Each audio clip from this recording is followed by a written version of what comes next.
So, if, like education, the treatment system is being gutted and defunded, then only those with money will receive treatment from agencies that can survive and be profitable. Okay? So understand part of why I came up with the whole concept of prevention guerrilla is that most of the economy of the United States is based on repetitive addictive behavior. Addiction is big business. And I'm not just talking about the underground economy. I'm talking about food. I'm talking about if you don't buy new stuff that breaks, then the economy don't work. Right? New clothes, et cetera, all that stuff. Gambling. Right. So, and part of the reality is that, yeah, with this school shooting thing, they say, oh, we need more mental health. Oh, we need more psychiatrists. Great. You have 47,000 shrinks, psychiatrists, in the United States. Is that enough to treat everybody with a mental health problem? No. You're cutting back and closing treatment centers. Okay? Women's Space is not accepting walk-ins. But we can spend trillions of dollars in Iraq and Afghanistan. Oh, don't get me started on that. Human life is not appreciated in the state. All right. So what about the others? So one of the things, when I talk about a liberation struggle, I'm not saying war because I don't really like the war on drugs thing. That's kind of what Prevention Guerrilla is about. But it's not about, well, who's the war against? So what if the addiction was the norm and being in recovery was illegal? What if addiction prevention was a terrorist act? How would you proceed? Right? So you got to be effective and be underground sometimes. So I'm proceeding on the assumption you want to be effective regardless of the agency or community you're in or whether you're employed. So remember, the course was designed for future employees, but because not everybody can work in treatment, some people want to be EMTs, some people want to be cops, some people want to be teachers, some people want to work in fields that are not necessarily treatment. But you still need to know the same stuff because that's what's there. I mean, that's what's happening. Okay? So whether or not there's an infrastructure to support you,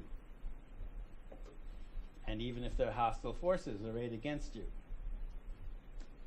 All right, so the addictive behavior series. So last term, an intro to addictive behavior. So lay people or civilians, understanding addictive behavior, human service professionals in some capacity, a secret covert operation, transforming addictive organizations.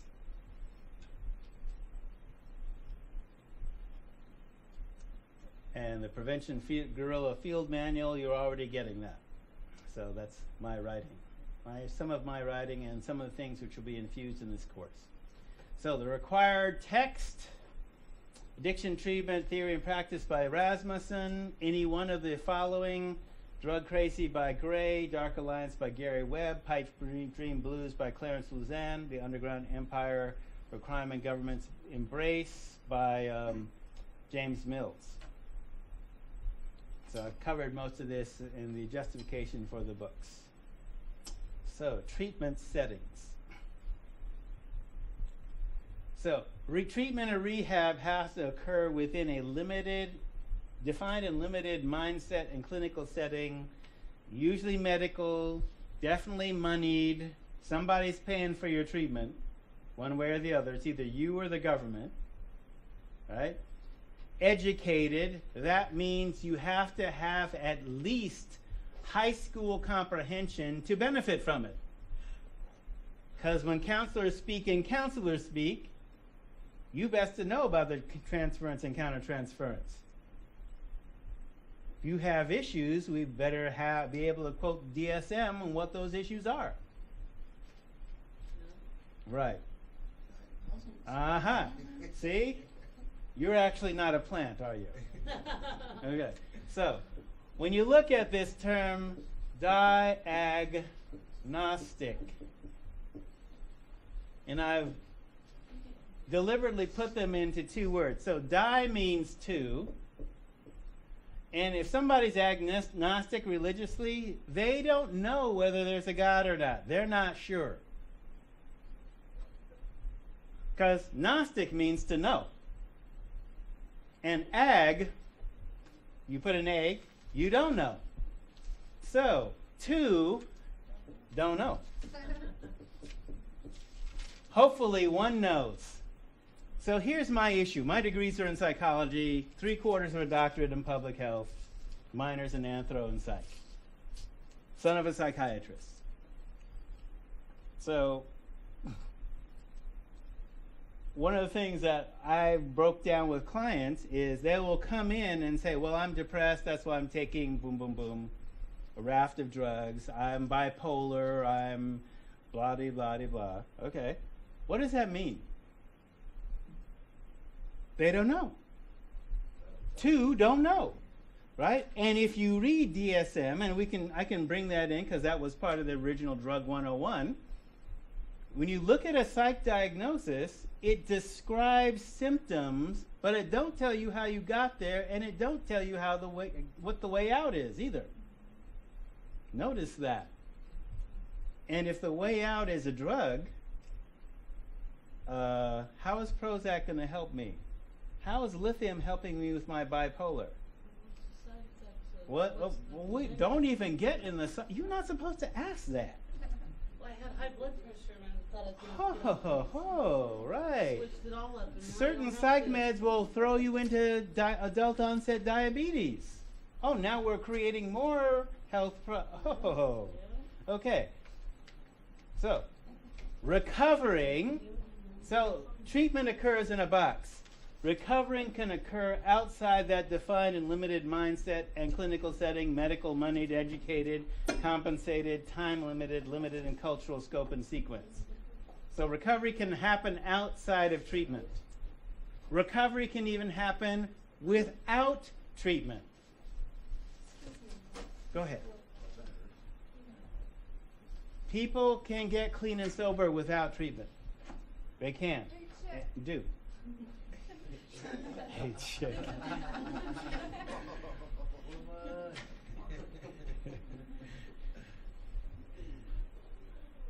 Okay, so medical means the patient, quote unquote, must be compliant and obey the treatment practitioner. So right there we have a power dynamic. Some people have more knowledge than others in this relationship. That's why I use the term client, because a client, like in a lawyer, lawyers have clients. A client, you're supposed to act in their best interest. Okay? I'm the son of a doctor, so I'm not intimidated by doctors. So I can ask, when they throw out a term, right, I understand that, so what is this course of therapy going to lead to? What are the upsides? What are the downsides? Okay? Most people are scared to ask questions of their doctor, and I'm suggesting you run away from any doctor that won't tell you what the issues are and the upsides or downsides are. Moneyed means that somebody has to pay for the treatment, either insurance or the state. Educated means a certain degree of scientific literacy, which requires, first, literacy. Numeracy, you need being able to do basic mathematics, right? And a comfort with learning.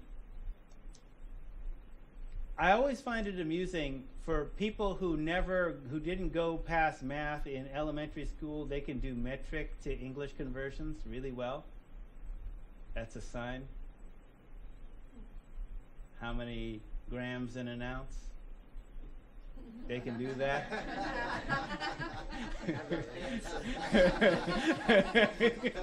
Right?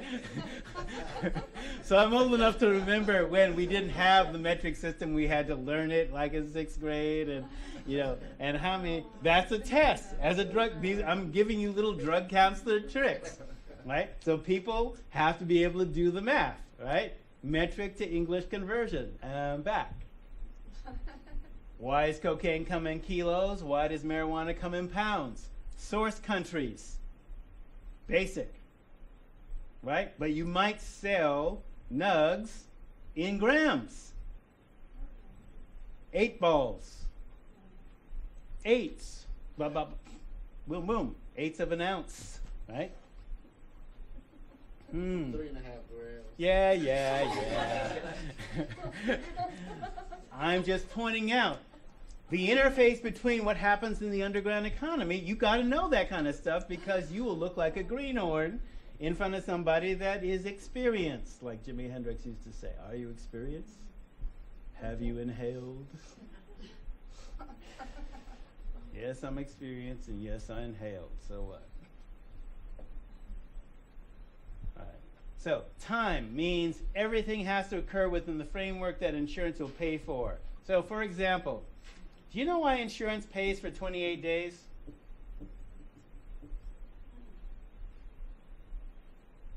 It's based on the military. 30-day month, you have 1 day to get there, 1 day to come back, or else you're AWOL. So insurance pays for 28 days. Wait, we're not all in the military. Why are we Wait, what if medically your substance abuse problem don't clear in 28 days? Well, they got a halfway house. That's why we have halfway houses for prison and other stuff, right? So all I'm saying is, within the medical science, treatment is designed to produce this certain effect within whatever insurance will pay for most rehab. That's not based on actual medical science, but what insurance will pay for. And that's based on the military, not on civilians. Crazy policy, but that's where that came from. So I'm saying these are constraints where you have to operate. I see you. You have to operate within a certain framework where hopefully detox, that is basically going cold turkey from a drug, takes 3 to 5 days, okay, which is separate. And then you have your 28 days to look at the emotional issues that were driving you to self-medicate. And hopefully after that, you might have 1 year of aftercare. And they will usually say, go to, 90 meetings in 90 days, et cetera, et cetera. Go ahead. Doesn't the military require you to sign documents saying that they can give you amphetamines to keep, they can say that you're unfit to fly if you're in the Air Force if you don't sign that document, so that they can give you amphetamines to keep you awake and alert. So they're basically making you be addicted to drugs, and then they only give you 28 days to get off of it. Now, did y'all hear that question in Cottage Grove? Yeah, they give amphetamines to people with ADD too. Yes. So you may not know this, but I'll let you know. We'll talk about this when we talk about legality. Why are drugs illegal and illegal? Why are they scheduled? So methamphetamine, so when you get busted for running a meth lab, essentially you're producing methamphetamine without a government license. Okay? So the government does license the manufacture of methamphetamine. The medical use of methamphetamine is the military for fighter pilots and ADHD kids. And adults. And adults. Okay? The GI stands for government issued, So it's part of in part of the piece, the military way they do that. So during, this first came to my attention because it kind of blew my mind, and I guess I should have figured it out, knowing that there is pharmaceutical grade methamphetamine. How does a B-2 bomber pilot take off from White Man Air Force Base in Minnesota, fly to Kosovo, drop bombs, and come back? B-2 bomber cockpit there's no room in there for a coffee pot. And you can't pee because it's like 16-hour round trip, right? No. Okay? They give you methamphetamine. And they basically, the way the military handles it is you don't fly sorties for 2 weeks so that you don't become strung out. Oh. Theoretically. Okay, it's the flight surgeon that's giving you the methamphetamine. So if you're under a doctor's care, and this is another piece, if you're under a doctor's care, you're not an addict, even if you're physically addicted. Okay, you're only an addict if you self-medicate yourself, because that goes back to Hippocrates. A doctor who treats himself has a fool for a patient. That's why they're down on that. You were next, and then you. Go ahead. Local and family. Yeah. Carlton House. Carlton, yeah. But we don't even let guys, there's no insurance to even accept unless it's going to be 60 days minimum. And all the Fed clients are 120 minimum, and it's going up from there. Okay. They don't even get a scratch on the surface until 50 days. Easy. You start Right. getting down some real shit. Right. And the feds, basically, that's from because people on paper. Yeah, that rule's going to affect. Y'all understand what I'm talking about? Yeah. 1st of December or 1st of November, all feds that come in pre-trial, post-prison, their minimum of 120. Right. Okay. So, and that's when targets meet and take. Right. That's okay. Then that's relatively recent. So the field is influenced, saying, "Look, we cannot produce no magic in 28 days. Medically, it takes longer because you got to look at your stuff." Okay, like for prison, you got to basically de-stress and deal with being in a toxic environment and learn how to trust and be emotionally available, et cetera, so that treatment can occur. Usually that takes, like with Willamette Family, for example, and on the women's side, long-term residential is like 3 to 6 months. Women are longer. Women are longer. Yeah. All right. Yeah. So, gee, what if it takes longer, right? But that's special circumstances, right? So you've got DV clients on the women's side, or incarcerated women. You've got incarcerated men, right? So we're acknowledging that it is cheaper to treat people than to do the revolving door in prison. Sometimes we get that, sometimes not. You? Yeah, It's much cheaper. So like I said, my mom works in that house, but it's the women and children's house. Right. For mothers that are addicted. So do they treat the children that come out with the drug dependency too in those places? Or? Theoretically, they can, and sometimes they can, but there's part of the challenge. You can't import the adult model to kids. There's a developmental difference. There is also, when people use, and we'll get into this later, and I'll explain it more later, there's a developmental delay that's caused by using. So you might have a 40-year-old that's 8. Really? You're talking about emotionally, right? Yeah, emotionally, and there's some cognitive deficits too that, there's some science on that, but, how you practically deal with that is an open question. It's an individual thing. But yes, that's correct. Like a 4-year-old can have the coping skills of an 8-year-old. That's possible too. It's not just coping skills. It's not just coping skills. It's organization, it's planning, it's impulse control. Right. It's all of that. All that. Way more of that. Right. So, this is, I don't mean to make it a psych course, but yeah, that's unavoidable because we're coming from that framework.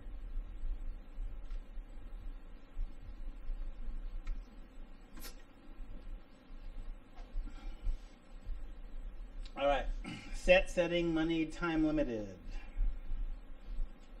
All right. So, most people live outside of the world of treatment, a world that's not recovery friendly. Different models of treatment must be developed. And since you have me as a teacher, heaven help you.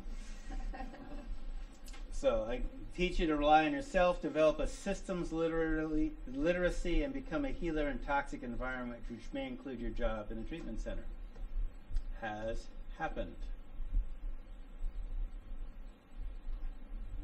Right. Meanwhile, class logistics. So, your issues with addiction should be resolved, at least as far as chemicals are concerned.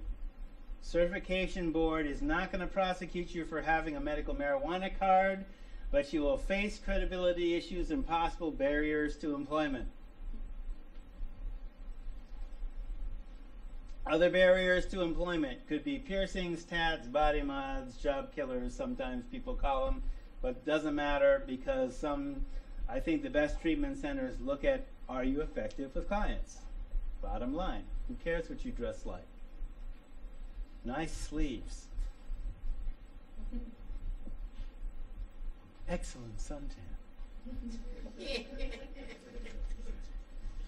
So you're going to see things that will trigger you, and the expectation is that you can handle it without relapsing, collapsing, freaking, or tweaking out.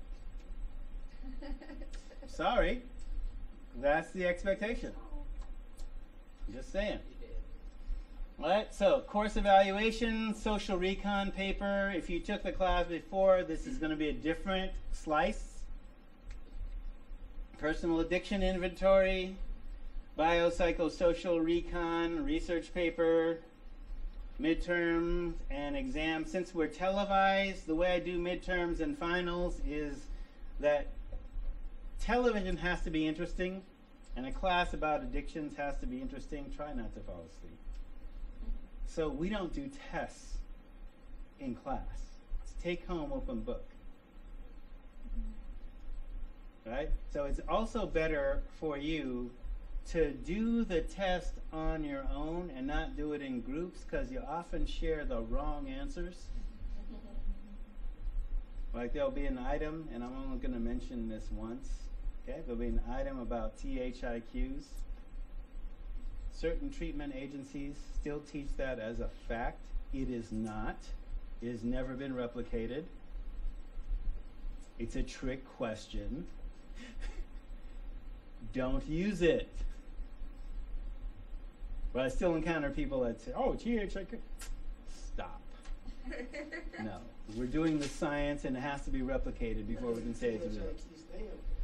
Tetrahydroisoquinoline, which is basically a incomplete breakdown product of dopamine, which is theorized because it has opiate-like properties, which is why alcohol is theoretically addictive. The original work was done in 1971. It hasn't been replicated. It's not. That's not how alcohol is addictive. Alcohol is addictive in lots of other ways, not having anything to do with THIQs. But I'm not pissed off enough to mention names of the treatment center that keeps mentioning that and teaching it as fact.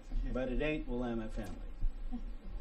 There's not too many. It ain't Whiteford. One other one, pretty much. So I'm just saying, let's do with the science. The same people that just took themselves out of hospitals and institutions. Yeah.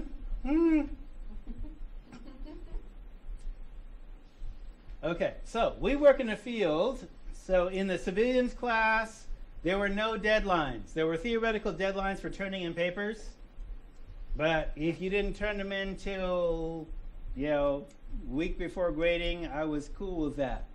I mean, if you wanted to turn in a research paper the day before I have to grade it, that's on you, because I ain't gonna read it. But in our field, this is life and death. You better be on time with your writing.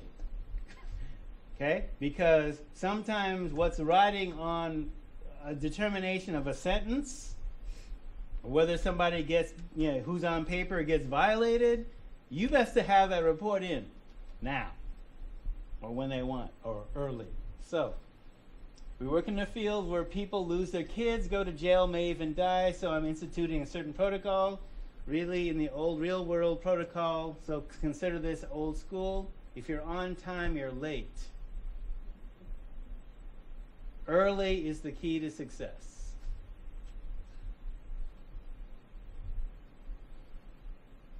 All right?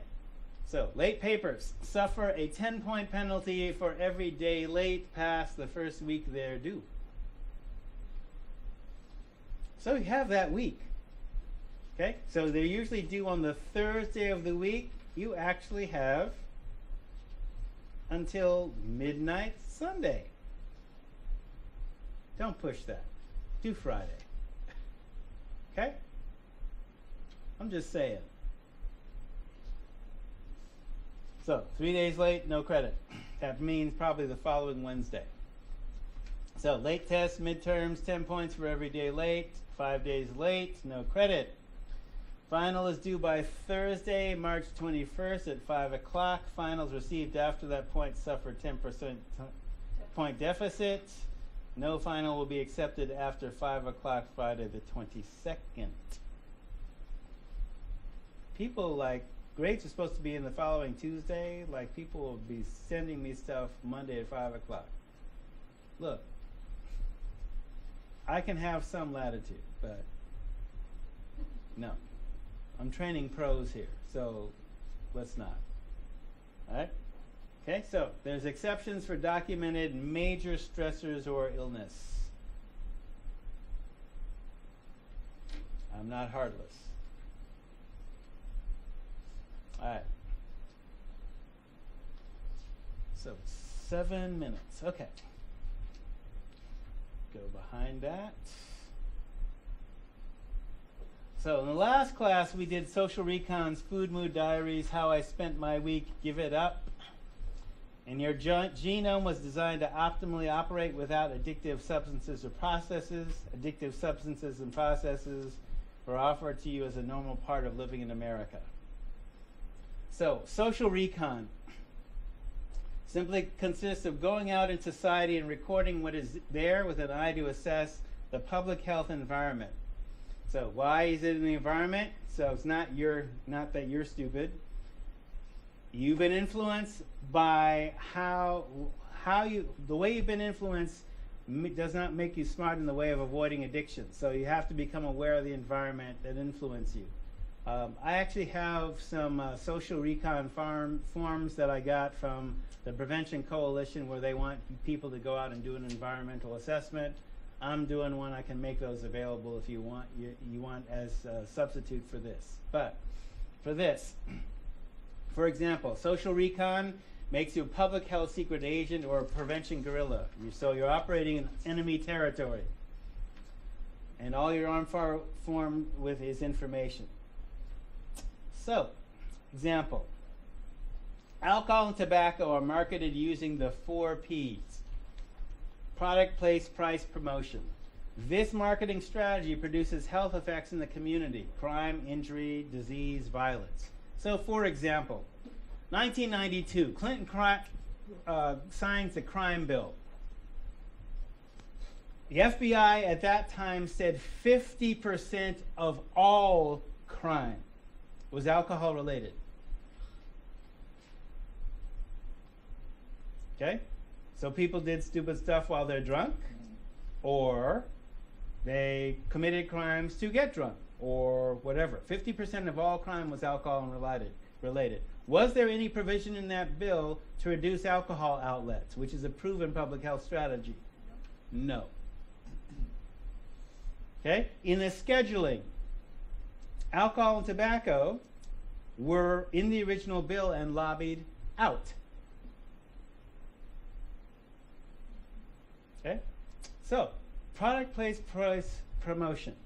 So as an example, you could look at alcohol outlet density, which is actually a public health prevention strategy. So, Social Recon of a local 7-Eleven or Dairy Mart, these are popular, which examine what's in the environment around the store, what products are visibly advertised from the outside, what price they are, is malt liquor cheaper than Diet Pepsi, are cigarettes sold in singles or to minors, buyers being carded, are porn magazines visible to kids. As part of the Prevention Coalition, we just did a campaign against beer pong. Now, I'm going to give a shout out to Market of Choice. They made a conscious business decision not to do gambling, no scratch-it tickets, no video crack, video poker, none of that stuff.